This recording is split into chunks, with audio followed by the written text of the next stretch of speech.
ഇന്ന് കോഴിക്കോട് ബീച്ചിൽ വന്നപ്പോഴാണ് ഞാൻ അറിഞ്ഞത് ലോക ഹെപ്പാറ്റൈറ്റിസ് ഡേ ആണ്. ഹെപ്പാറ്റൈറ്റിസ് എന്ന് പറഞ്ഞാൽ മഞ്ഞപ്പിത്തം.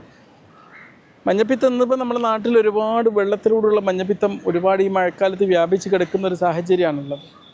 പക്ഷെ മറ്റ് മഞ്ഞപ്പിത്തങ്ങളും നമുക്കറിയാം, മഞ്ഞപ്പിത്തം പല തരത്തിലുള്ളതുണ്ട്. അതും ഒരുപാട് നമ്മുടെ നാട്ടിലൊക്കെ കാണപ്പെടുന്നുണ്ട്. അപ്പോൾ ഈ മഞ്ഞപ്പിത്ത ദിനത്തിൽ നമ്മൾ കുറച്ച് മഞ്ഞപ്പിത്തം വരുന്നത് തടയാൻ വേണ്ടിയുള്ള ശ്രമങ്ങൾ നമ്മൾക്ക് ഉണ്ടാക്കണം. ഈ വർഷത്തെ തീം തന്നെയാണ്, മഞ്ഞപ്പിത്തത്തിന് നിങ്ങളെ കാത്തിരിക്കാൻ പറ്റില്ല, നിങ്ങൾക്ക് അതിനെയും കാത്തിരിക്കാൻ പറ്റില്ല. അതാണ് ഈ വർഷത്തെ തീം എന്നാണ്. ഇത് വരാതിരിക്കാൻ നമ്മൾ കുറച്ച് കാര്യങ്ങളൊക്കെ ശ്രദ്ധിക്കേണ്ടതുണ്ട്. അപ്പോൾ എന്താണ് ഹെപ്പാറ്റൈറ്റിസ് അല്ലെങ്കിൽ മഞ്ഞപ്പിത്തം? നമ്മുടെ ലിവറിന് സംഭവിക്കുന്ന നീർവീക്കത്തിനെയാണ് നമ്മൾ ഹെപ്പാറ്റൈറ്റിസ് എന്ന് പറയുന്നത്. ഈ ഹെപ്പാറ്റൈറ്റിസ് പല കാരണം കൊണ്ടും വരാം. ഒന്ന് വൈറൽ ഹെപ്പാറ്റൈറ്റിസ്, ചില വൈറസ് കൊണ്ടുവരാം. Viral hepatitis A, B, C, അല്ലേ, ഇ, ഡി, ഇങ്ങനെ പോലത്തെ വൈറൽ ഹെപ്പാറ്റൈറ്റിസ് ആയിട്ട് വരാം. പിന്നെ ചിലപ്പം എന്തുകൊണ്ട് വരാം? ചിലപ്പം ആൽക്കഹോൾ അടിച്ചിട്ട് ആൽക്കഹോളിക് ലിവർ ഡിസീസ് വന്നിട്ട് മഞ്ഞപ്പിത്തം വരാം. പിന്നെ നമുക്ക് കേൾക്കുന്ന ആർക്ക് സ്കാൻ എടുത്താലും കാണുന്ന ഒരു സാധനമാണ് ഫാറ്റി ലിവർ. ഈ ഫാറ്റി ലിവറും മഞ്ഞപ്പിത്തമായിട്ട് പരിഗണിക്കാനുള്ള സാധ്യതയുണ്ട്. പല ആൾക്കാർക്കും നമ്മൾ ബ്ലഡ് ടെസ്റ്റൊക്കെ ചെയ്യുമ്പം അവരിൽ ഈ LFT ചെയ്യുമ്പം SCPT, SCOT ഒക്കെ കൂടി നിൽക്കുന്നത് കാണാറുണ്ട്. ആ കൂടി നിൽക്കുന്ന ഒരു സ്റ്റേജ് തന്നെ ഹെപ്പാറ്റൈറ്റിസ് ആണ്. അപ്പം അത് കൂടാനുള്ള കാരണം എന്തായിരിക്കും? ചിലപ്പോൾ ഫാറ്റി ലിവർ ആയിരിക്കും. അപ്പോൾ ഈ ഹെപ്പാറ്റൈറ്റിസ് എയും ഇയും വെള്ളത്തിലൂടെയും ഭക്ഷണത്തിലൂടെയാണ് പകരുക. നമ്മുടെ നാട്ടിൽ കൂടുതലായി കാണുന്നത് എ ആണ്. ബിയും സിയും രക്തത്തിലൂടെയാണ് പകരുന്നത്. മനസ്സിലായില്ല, എല്ലാം വ്യത്യാസമാണ്.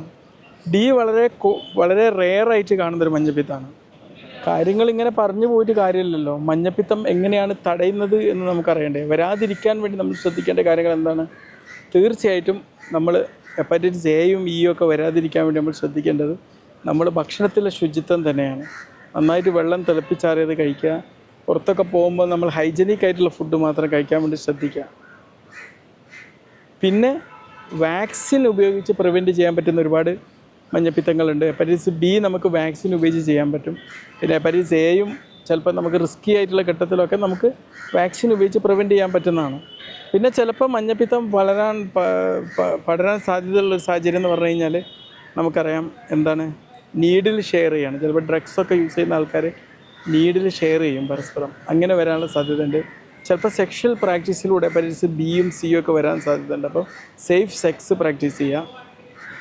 പിന്നെ മഞ്ഞപ്പിത്തം ഉണ്ടാക്കുന്ന ഏറ്റവും വലിയൊരു വില്ലൻ എന്താണ്? അത് ആൽക്കഹോളാണ്. അപ്പോൾ നമ്മൾ എന്ത് ചെയ്യുക?